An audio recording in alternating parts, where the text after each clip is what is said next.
Título: Recomendações aos médicos que exercem a psicanálise. As regras técnicas que estou apresentando aqui, alcancei-as por minha própria experiência no decurso de muitos anos, após resultados pouco afortunados me haverem levado a abandonar outros métodos, ver-se-á facilmente que elas, ou pelo menos muitas delas, podem ser resumidas num preceito único. Minha esperança é que a observação delas poupe aos médicos que exercem a psicanálise muito esforço desnecessário e resguarde-os contra algumas inadvertências. Devo, contudo, tornar claro que o que estou asseverando é que esta técnica é a única apropriada à minha individualidade. Não me arrisco a negar que um médico constituído de modo inteiramente diferente possa ver-se levado a adotar atitude diferente em relação a seus pacientes e a tarefa que se lhe apresenta. O primeiro problema com que se defronta o analista que está tratando mais de um paciente por dia lhe parecerá o mais árduo. Trata-se da tarefa de lembrar-se de todos os inumeráveis nomes, datas, lembranças pormenorizadas e produtos patológicos que cada paciente comunica no decurso de meses e anos de tratamento, e de não confundi-los com material semelhante produzido por outros pacientes em tratamento, simultânea ou previamente. Se nos é exigido analisar 6, 8 ou mesmo mais pacientes diariamente, o esforço de memória que isto implica provocará incredulidade, espanto ou até mesmo comiseração em observadores pouco informados. De qualquer modo, sentir-se-á curiosidade pela técnica que torna possível dominar tal abundância de material, e a expectativa será de que alguns expedientes especiais sejam exigidos para esse fim. A técnica, contudo, é muito simples, como se verá. Ela rejeita o emprego de qualquer expediente especial, mesmo de tomar notas. Consiste simplesmente em não dirigir o reparo para algo específico e em manter a mesma, abre aspas, atenção uniformemente suspensa, fecha aspas, como a denominei, em face de tudo que se escuta. Desta maneira, poupamos de esforço violento nossa atenção, a qual, de qualquer modo, não poderia ser mantida por várias horas diariamente, e evitamos um perigo que é inseparável do exercício da atenção deliberada. Pois, assim que alguém deliberadamente concentra bastante a atenção, começa a selecionar o material que lhe é apresentado.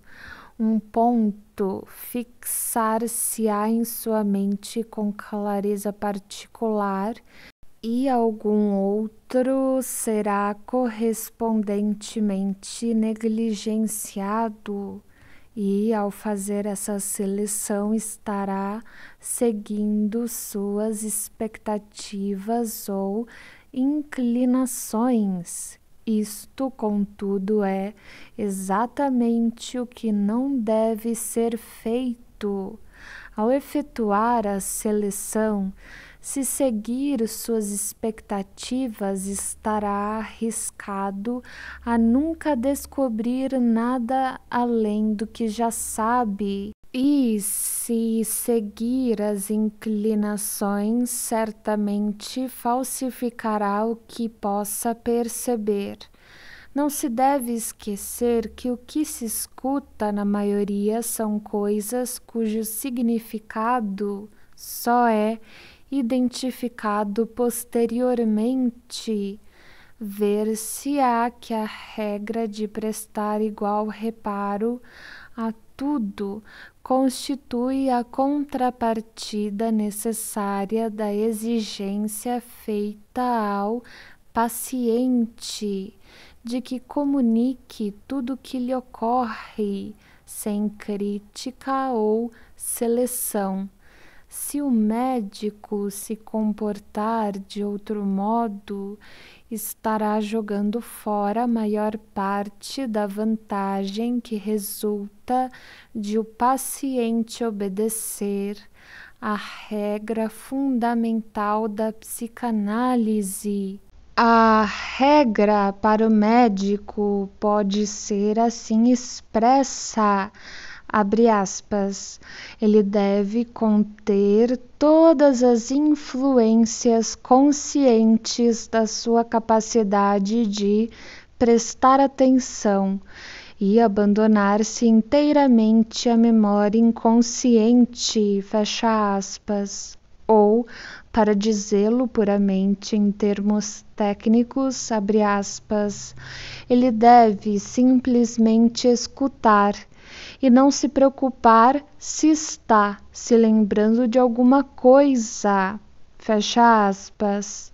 O que se consegue desta maneira será suficiente para todas as exigências durante o tratamento. Aqueles elementos do material que já formam um texto coerente ficarão à disposição consciente do médico.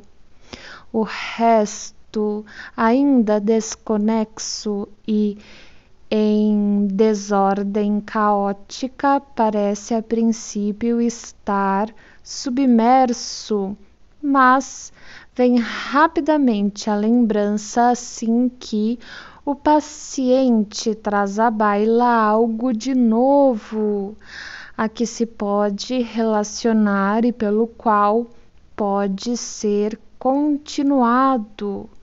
O cumprimento imerecido de ter uma memória excepcionalmente boa que o paciente nos presta quando reproduzimos algum pormenor após mais de um ano pode então ser aceito com um sorriso, enquanto que uma determinação consciente de relembrar o assunto provavelmente teria resultado em fracasso. Equívocos neste processo de recordação ocorrem apenas em ocasiões e lugares em que nos achamos perturbados por alguma consideração pessoal, isto é, quando se caiu seriamente abaixo do padrão de um analista ideal. Confusão com material trazido por outros pacientes muito raramente ocorre.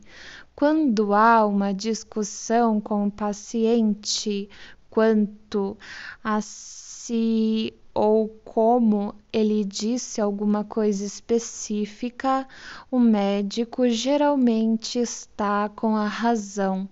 B. Não posso aconselhar a tomada de notas integrais, a manutenção de um registro estenográfico, etc., durante as sessões analíticas. A parte a impressão desfavorável que isto causa em certos pacientes. As mesmas considerações que foram apresentadas com referência à atenção aplicam-se também aqui. Fazer-se-á necessariamente uma seleção prejudicial do material enquanto se escrevem ou se taquigrafam as notas e parte de nossa própria atividade mental acha-se dessa maneira presa quando seria mais bem empregada na interpretação do que se ouviu. Nenhuma objeção pode ser levantada a fazerem-se exceções a esta regra no caso de datas, texto de sonhos ou eventos específicos dignos de nota, que podem ser facilmente desligados de seu contexto e são apropriados para uso independente como exemplos, mas tampouco tenho o hábito de fazer isto. Quanto aos exemplos, anoto-os de memória à noite, após o trabalho se encerrar. Quanto aos textos de sonhos a que dou importância, faço o paciente repeti-los após havê-los relatado, de maneira que eu possa fixá-los na mente. C. Tomar notas durante a sessão com o paciente poderia ser justificado pela intenção de publicar um estudo científico do caso. Em fundamentos gerais, isso dificilmente pode ser negado. Não obstante, deve-se ter em mente que relatórios exatos de histórias clínicas analíticas são de menor valor do que se poderia esperar. Estritamente falando, possuem apenas a exatidão ostensiva de que a psiquiatria moderna fornece-nos alguns exemplos marcantes. São, via de regra, fatigantes para o leitor e ainda não conseguem substituir sua presença concreta em uma análise. A experiência invariavelmente demonstra que, se os leitores estão dispostos a acreditar num analista, terão confiança em qualquer revisão ligeira a que ele tenha submetido o material. Se, por outro lado, não estão dispostos a levar a sério a análise e a analista, tampouco prestarão atenção a acurados registros literais do tratamento. Não é esta, segundo parece, a maneira de remediar a falta de provas convincentes em relatórios psicanalíticos. D. Uma das reivindicações da psicanálise em seu favor é, indubitavelmente, o fato de que, em sua execução, pesquisa e tratamento coincidem. Não bastante, após certo ponto, a técnica exigida por uma se opõe à requerida pelo outro. Não é bom trabalhar cientificamente num caso enquanto o tratamento ainda está continuando. Travessão. Reunir sua estrutura, tentar predizer seu progresso futuro e obter de tempos em tempos um quadro do estado atual das coisas com interesse científico exigiria casos que são dedicados desde o princípio a propósitos científicos e assim tratados sofrem em seu resultado, enquanto os casos mais bem-sucedidos são aqueles em que se avança, por assim dizer, sem qualquer intuito em vista, em que se permite ser tomado de surpresa por qualquer nova reviravolta neles e sempre se o enfrenta com liberdade, sem quaisquer pressuposições. A conduta correta para um analista reside em oscilar de acordo com a necessidade de uma atitude mental para outra, em evitar especulações ou meditação sobre os casos, enquanto eles estão em análise e em somente submeter o material obtido a um processo sintético de pensamento após a análise ter sido concluída. A distinção entre as duas atitudes seria sem sentido se já possuíssemos todo conhecimento, abre parênteses, ou pelo menos o conhecimento essencial, fecha parênteses, sobre a psicologia do inconsciente e a estrutura das neuroses que podemos obter do trabalho psicanalítico. Atualmente ainda nos achamos longe desse objetivo e não devemos cercear-nos a possibilidade de conferir o que já sabemos e ampliar mais nosso conhecimento.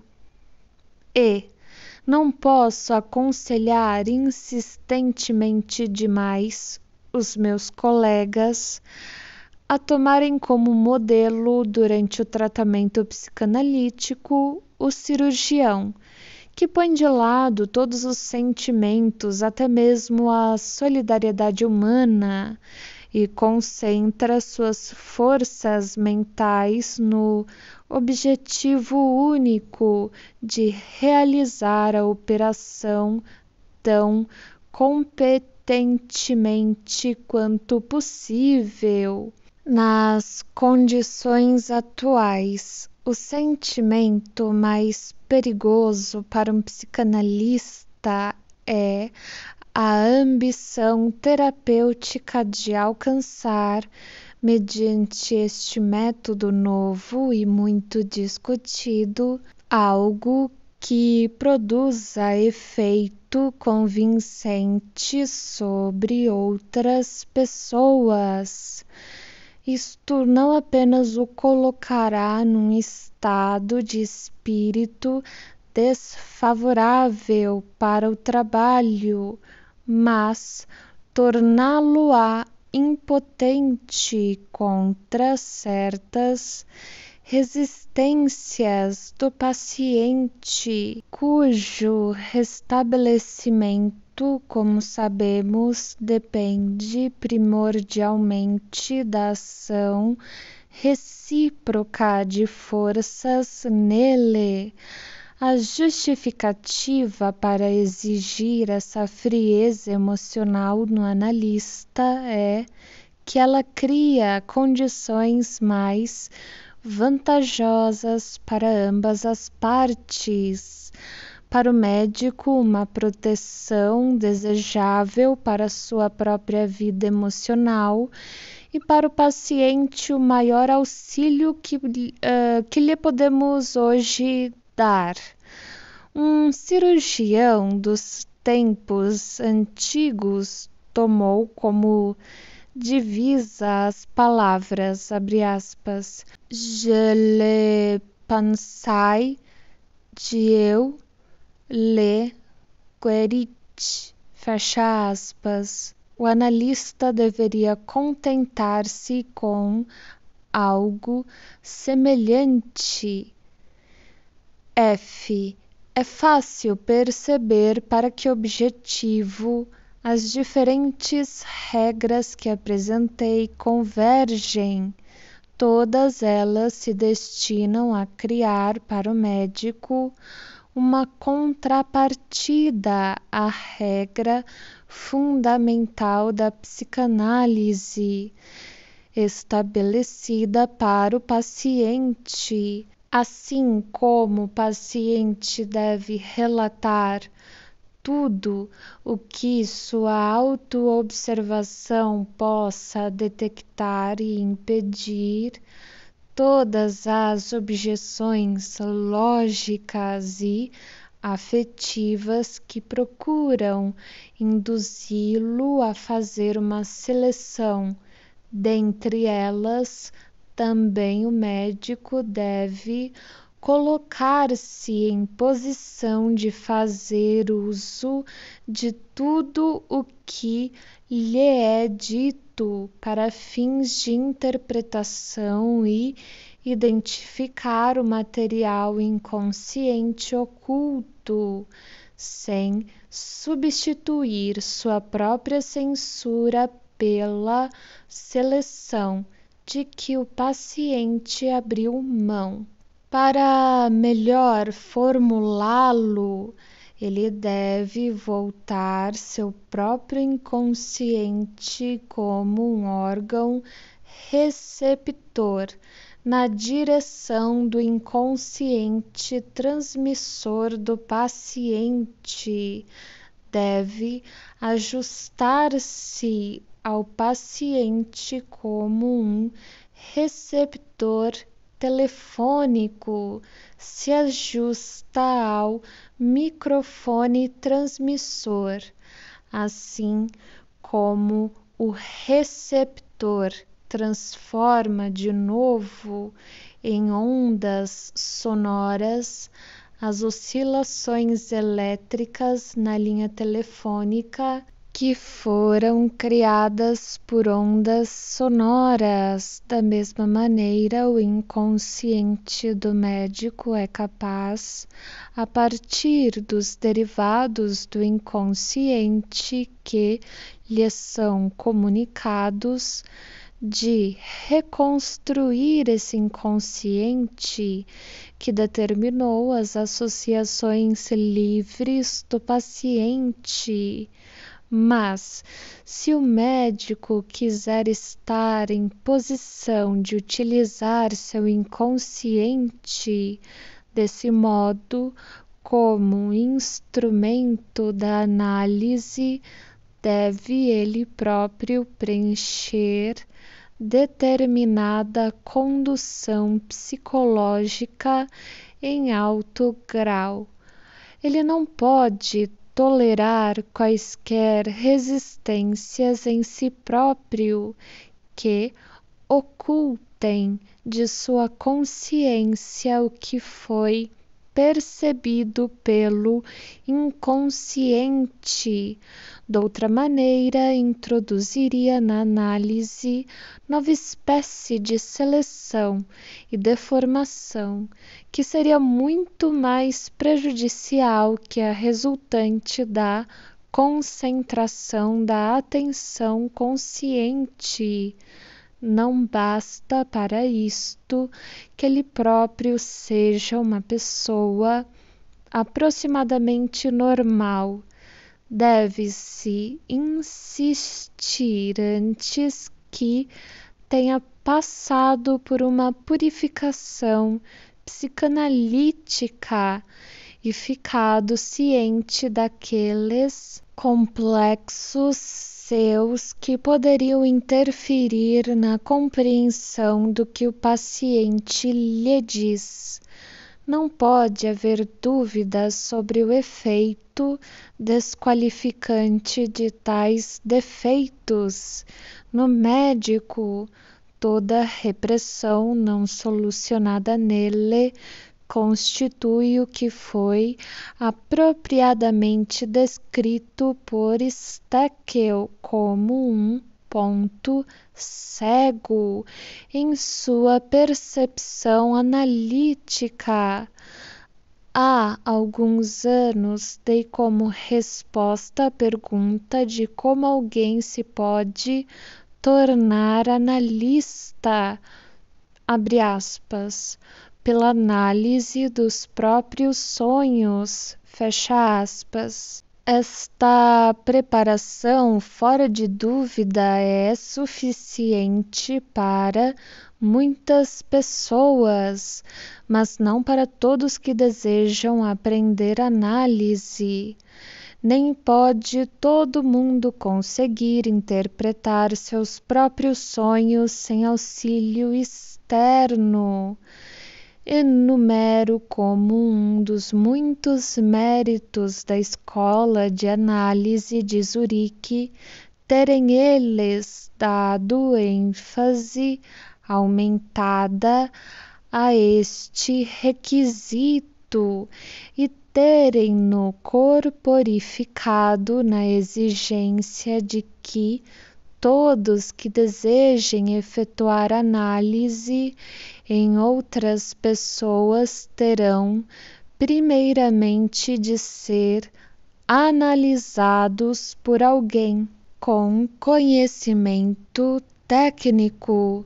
Todo aquele que tome o trabalho a sério deve escolher este curso, que oferece mais de uma vantagem: o sacrifício que implica revelar-se a outra pessoa sem ser levado a isso pela doença é amplamente recompensado.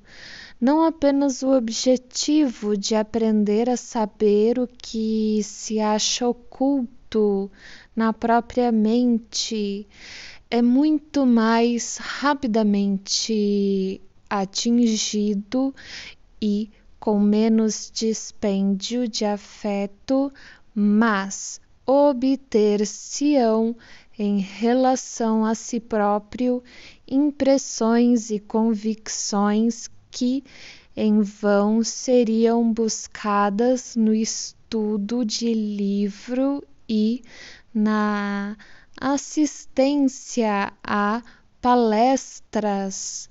E por fim, não devemos subestimar a vantagem que deriva do contato mental duradouro que via de regra se estabelece entre o estudioso e seu guia. Uma análise como esta de alguém praticamente sadio permanecerá incompleta, como se pode imaginar. Todo aquele que possa apreciar o alto valor do autoconhecimento e o aumento de autocontrole assim adquiridos continuará quando ela terminar o exame analítico de sua personalidade sob a forma de autoanálise e ficará contente em compreender que, tanto dentro de si quanto no mundo externo, deve sempre esperar descobrir algo de novo, Mas quem não se tiver dignado tomar a precaução de ser analisado, não só será punido por ser incapaz de aprender um pouco mais em relação a seus pacientes, mas correrá também perigo mais sério, que pode se tornar perigo também para os outros. Cairá facilmente na tentação de projetar para fora algumas das peculiaridades de sua própria personalidade que indistintamente percebeu no campo da ciência como uma teoria de validade universal. Levará o método psicanalítico ao descrédito e desencaminhará os inexperientes. Acrescentarei agora algumas outras regras que servirão como uma transição da atitude do médico para o tratamento do paciente.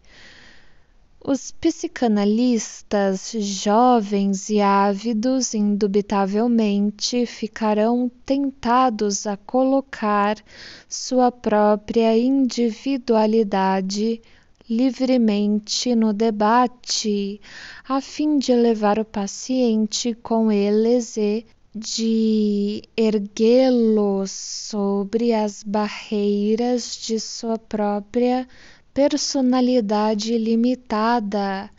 Poder-se-ia esperar que seria inteiramente permissível e, na verdade, útil com vistas a superar as resistências do paciente, conceder-lhe o médico um vislumbre de seus próprios defeitos e conflitos mentais e, fornecendo-lhe informações íntimas sobre sua própria vida, capacitá-lo a pôr-se ele próprio paciente em pé de igualdade. Uma confidência merece outra, e todo aquele que exige intimidade de outra pessoa deve estar preparado para retribuí-la. Mas, nas relações psicanalíticas, as coisas a miúde acontecem de modo diferente do que a psicologia da consciência poderia levar-nos a esperar. A experiência não fala em favor de uma técnica afetiva desse tipo, tampouco é difícil perceber que ela envolve um afastamento dos princípios psicanalíticos e beira o tratamento por sugestão.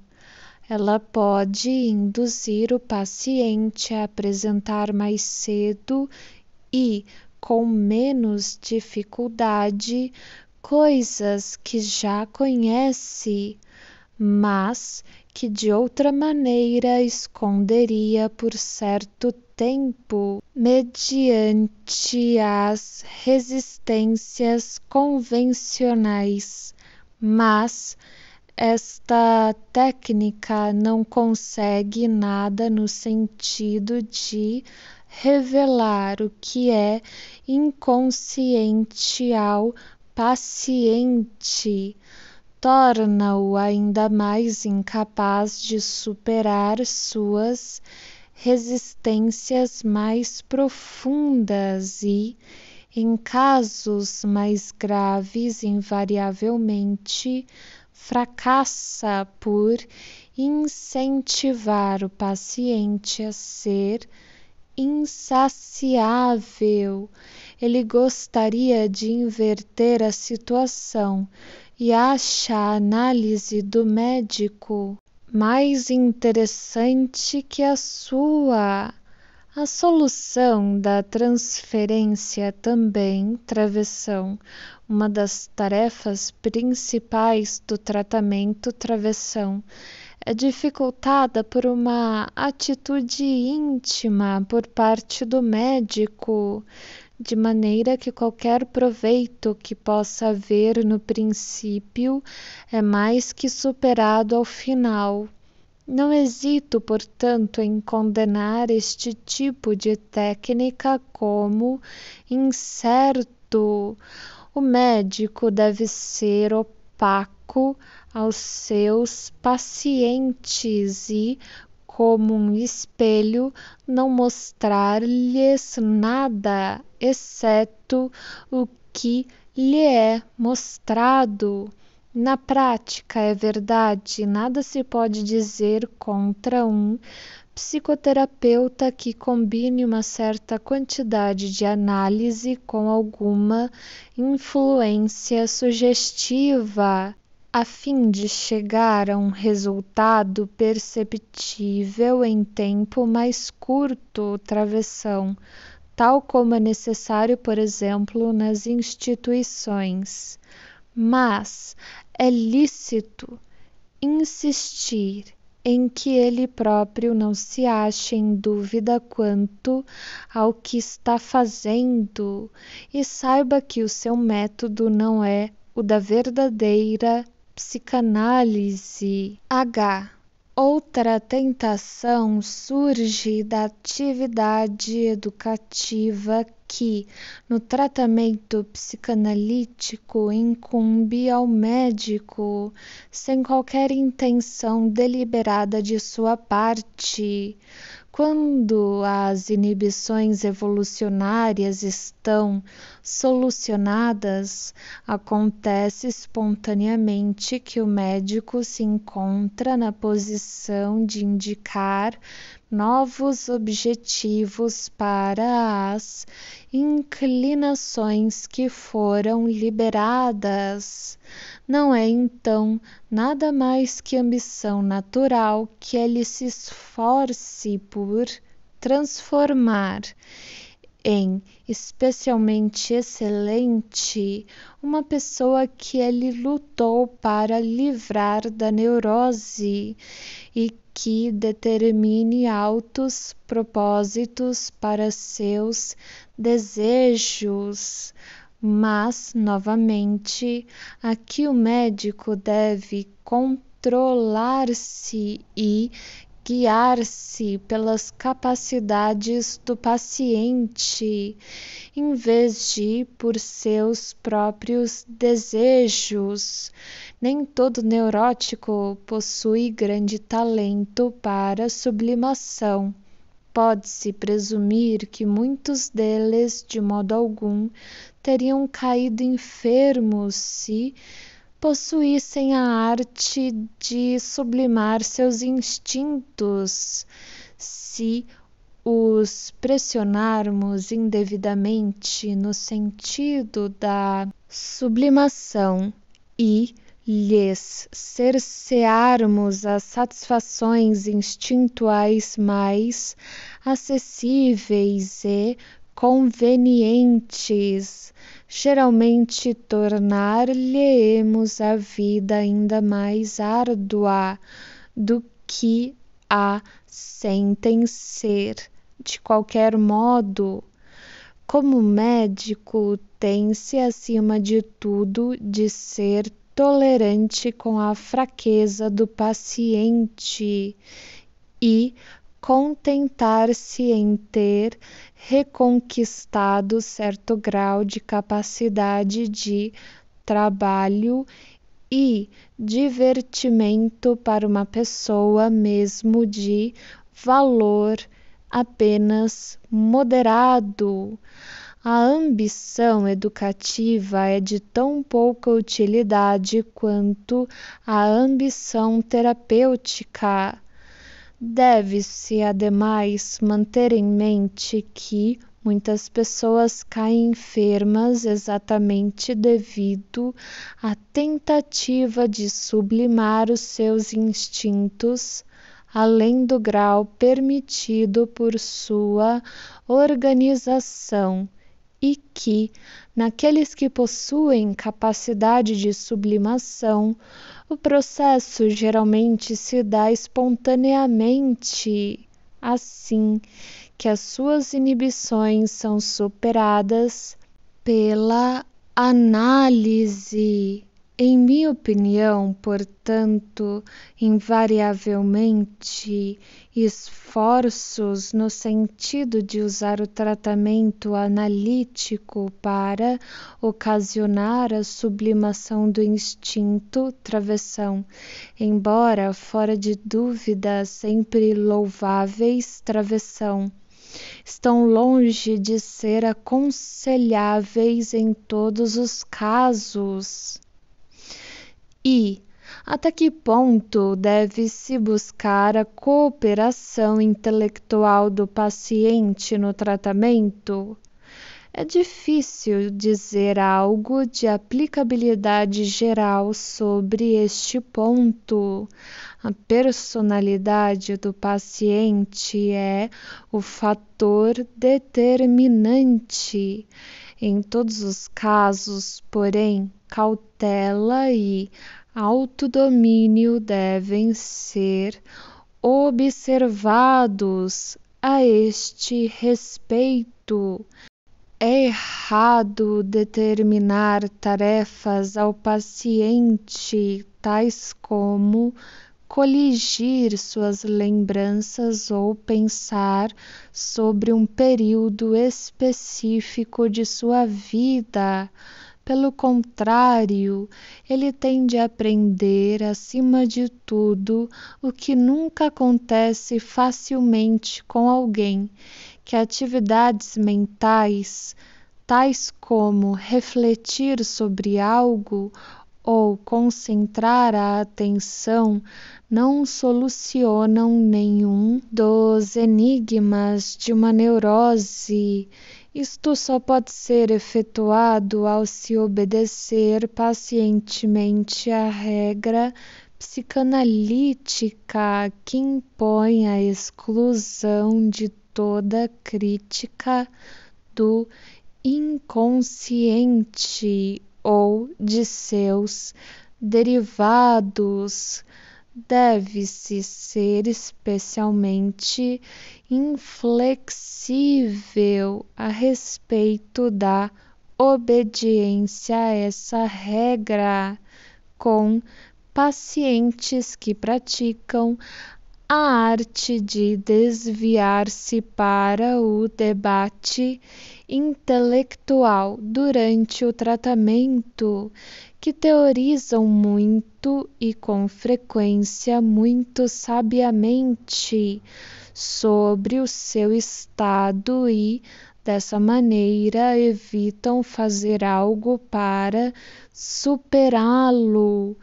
Por esta razão, não gosto de utilizar-me de escritos analíticos como assistência a meus pacientes. Exijo que aprendam por experiência pessoal e asseguro-lhes que adquirirão conhecimento mais amplo e valioso do que toda a literatura da psicanálise poderia transmitir-lhes. Todavia, reconheço que, em condições institucionais, pode ser de grande vantagem empregar a leitura como preparação para pacientes em análise e como meio de criar uma atmosfera de influência. Devo fazer a mais séria advertência contra qualquer tentativa de conquistar a confiança ou apoio de pais ou parentes, dando-lhes livros psicanalíticos para ler. de natureza introdutória ou avançada. Esta medida bem intencionada geralmente tem o efeito de fazer surgir prematuramente a oposição natural dos parentes ao tratamento travessão, oposição fadada a aparecer mais cedo ou mais tarde travessão, de maneira que o tratamento nunca é sequer iniciado. Permitam-me expressar a esperança de que a experiência crescente da psicanálise cedo conduza à concordância sobre questões de técnica e sobre o método mais eficaz de tratar os pacientes neuróticos. Com referência ao tratamento de seus parentes, tenho de confessar-me inteiramente perplexo e, em geral, deposito pouca fé no seu tratamento individual.